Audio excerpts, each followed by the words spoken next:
안녕하세요. 차업주 이프리입니다. 얼마 전 다뤘던 바이오텍인 큐리언트처럼 최근 주주배정 유상증자로 최저가를 갱신 중인 바이오텍이 있습니다. 바로 매드팩토인데요. 매드팩토는 특히 TGF-베이드 수용체 억제제인 벡토서팁으로 다수의 암치료제와 병용 투여가 가능하다는 기전을 가지고 있어 머크, 아스트라제네카 등의 기업들과 병용 임상을 진행 중입니다.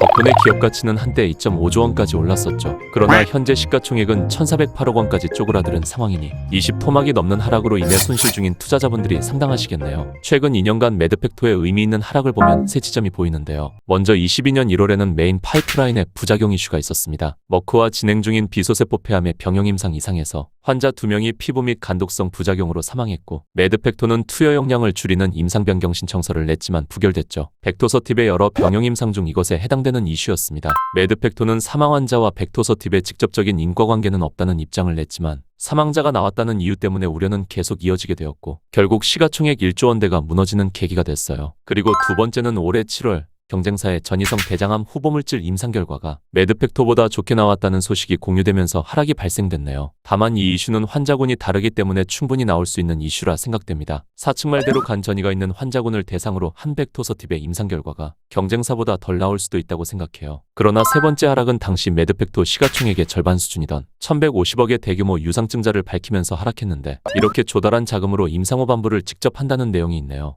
이러면 얘기가 달라지죠. 초기 기술 개발 후 기술 이전을 목표로 하는 바이오텍이 3상을 직접 한다? 이러면 두 번째 이슈를 다시 생각해 볼 필요가 있다고 생각합니다. 매드팩토가 벡토서팁 병용 임상 성공에 대한 확신이 있어서보다는 의미 있는 기술 이전 계약에 체결이 되지 않아서 직접 할 가능성이 있거든요. 물론 매드팩토가 3상을 밝힌 것은 오래전이고 머크가 키트루다를 무상 지원하며 병용 임상을 진행할 계획이지만, 기술 이전이 아닌 직접 임상을 하는 것은 역시 경계가 필요하다고 생각합니다. 이러한 이슈들로 매드팩토는 꾸준히 우하향해왔고, 최근에도 지속적으로 52주 신저가를 갱신하고 있는 상황이네요. 그 외 다른 파이프라인들은 후보물질 및 전임상 단계이므로 매드팩토는 오직 벡토서팁 원툴이나 다름없죠. 그러나 현재의 상황을 냉정하게 살펴볼 필요가 있다고 생각되는데요. 먼저 매드팩토는 2019년 말에 기술 특례로 상장한 기업입니다. 따라서 유예되는 코스닥 시장의 퇴출 요건 중에서 올해부터 법차손 요건이 해당되고 2025년부터는 매출 요건도 해당되겠네요. 가장 최근인 23년 3분기 기준으로 보면 매드팩토는 자본 잠식률이 49.7%입니다. 순손실이 지속되고 있으니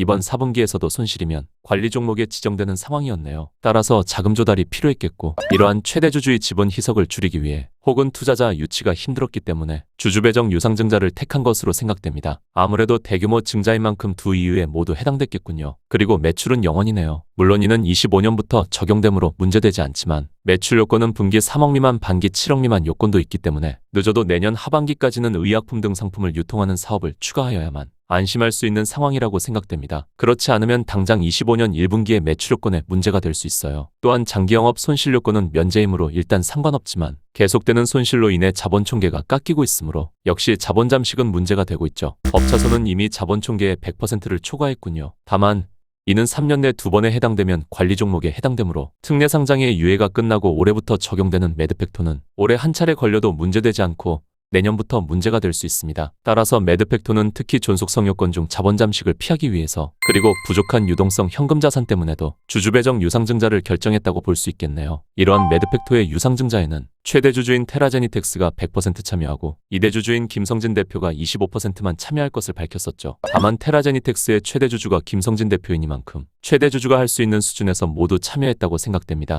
그리고 실권주는 주관사에서 모두 인수하기로 밝혔었네요. 대규모 유증 발표 이후 우하향된 주가로 인해 확정가액은 더욱 하향 조정되어 당초 밝혔던 1,150억보다 하향된 741억을 조달하게 된 매드팩토이지만, 최대 주주의 참여 그리고 주관사의 실권주 인수 덕분인지 유증 청약 참여율은 높았습니다. 따라서 실권주에 대한 청약도 높은 경쟁률을 보이며 성공적으로 유상증자가 종료됐죠. 따라서 이제 매드팩토의 자본금은 167.9억이 되겠고, 자본 총계는 4분기 손실을 감안할 때 730억쯤이 되겠네요. 문제가 되던 자본 잠식과 법차손 요건을 모두 탈피하게 되겠습니다. 개인적으로는 매드팩토가 진행한 주주배정 유상증자에서 유증의 흥행을 위해 약간의 무상증자를 추가할 수도 있었는데 무증을 하지 않은 점이 긍정적이라 생각하네요. 최대 주주의 참여율과 주관사의 실권주 참여이사, 그리고 쓸데없는 무상증자를 붙이지 않아 자본금의 추가 상승을 막은 것으로 볼 때 매드팩토의 유증은 내용도 좋고 신주 가격도 좋은 가격대라 생각됩니다. 그런데도 큐리언트와는 다르게 매드팩토의 주가는 유중 이후로도 반등하는 모습을 보여주지 못하고 계속 지지부진한 주가 흐름을 보이고 있죠. 참고로 3자 배정으로 100억 조달을 밝혔던 큐리언트는 이후 60억만 조달하는 것을 밝히면서 다시 아슬아슬한 상황입니다. 따라서 유중 이후 반등한 주가가 다시 하락하고 있는 것 같네요. 이 것마저도 경영진의 말이 달라졌으니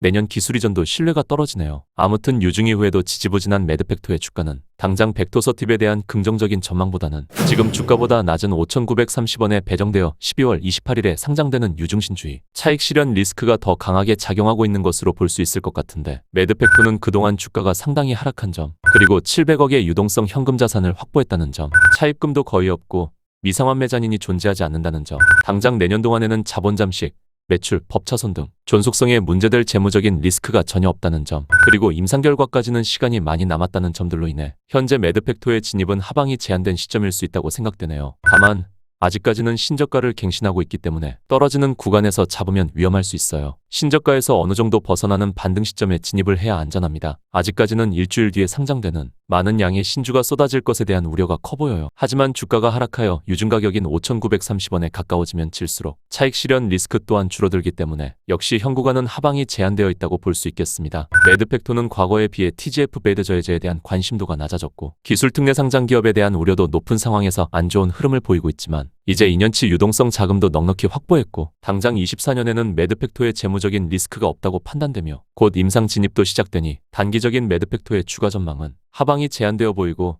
상방은 열려 보이네요. 따라서 매드팩토 물질의 효능과 임상 결과와는 상관없이 단기 목표를 위해 주식적으로는 괜찮은 접근이 될 수 있다고 생각됩니다. 다만 24년 3분기까지도 기술이전이 없고 24년 3분기 보고서까지도 매출이 0원이라면 그때는 반드시 피해야 합니다. 그렇게 되면 법차손 요건에 다시 해당될 수 있고 특히 25년 1분기 보고서 기준 분기 3억 미만으로 관리 종목에 지정될 수 있거든요. 따라서 일단 매드팩토는 단기 반등을 목표로 접근이 좋다고 생각되며 이후 과정에서 나오는 이슈들로 엑시트 시기를 재설정하면 되겠습니다. 그리고 만일 이러한 접근으로 3만원 이상의 수익이 나시게 되면 차업주 유튜브에 가입하셔서 이후로도 함께 하시기를 바라겠습니다. 현재 저희 채널은 세 곳의 기업에 집중 투자를 하고 있습니다. 빨간색은 노후 목적용 초장기 투자이고 파란색은 메인 기업으로서 자산 규모를 끌어올리기 위한 투자, 그리고 주황색은 때마다 교체 매매를 하여 메인 기업의 주식 수량 추가 확보에 도움을 주기 위함입니다. 이러한 메인 기업들은 차업주 유튜브 커뮤니티를 통해 분기보고서와 공시, 회사문의 산업 동향을 수시로 분석해드리고 있으니 저희 차업주의 집중 투자를 함께 하고 싶으시다면 차업주 유튜브 회원 가입을 부탁드리겠습니다. 다만